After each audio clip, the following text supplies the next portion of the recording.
Magandang umaga, kumusta po? Narito po ulit ang update natin para sa lagay ng ating panahon ngayong umaga po ng January 23, 2024 na kung saan sa ngayon ay patuloy pa rin ang pag-iral ng hanging amihan dito po sa malaking bahagi ng Luzon na nagdudulot po ng mga pag-uulan ngayon dito sa ilang bahagi ng Cagayan at Ilocos Norte, lalo na po dyan sa may Pagudpod at Easterlies ang umiiral dyan sa may Visayas at Mindanao. At sa ating long range forecast, wala pa naman pong bagyo na nakikita na tatawid dito po sa ating bansa for the next 5 to 7 days. Pero may namamataan pa rin dito sa forecast na banta ng isang bagyo bago po matapos ang buwan na ito o hanggang sa unang linggo ng susunod na buwan.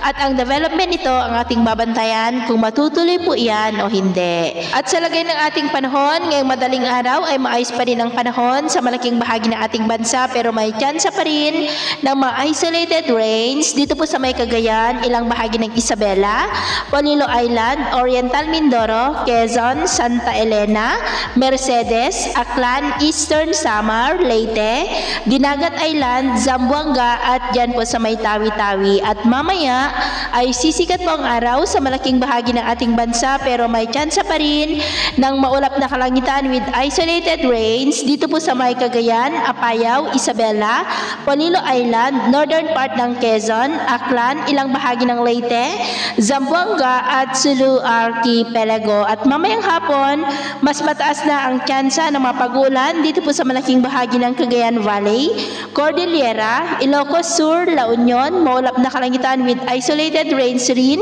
sa ilang bahagi ng Zambales, Batangas, Camarines Norte, Catanduanes, Palawan, ilang bahagi ng Leyte, Dinagat Island, Zamboanga Peninsula at Sulu Archipelago. Kaya mag-ingat po tayo sa mga posibleng banta ng mga pagbaha at pagguho ng lupa. At sa atin naman pong mga baybayin, matataas po ang mga alon sa baybayin ng Ilocos Region, Cagayan, Babuyan Islands, dulot po ng amihan na ang mga alon po ay posibleng aabot hanggang po sa 1.8 to 4 meters height at maalon rin sa mga baybayin po ng silangan ng ating bansa ng mga alon ay posible po na aabot hanggang po sa 1.5 to 2.5 meters height.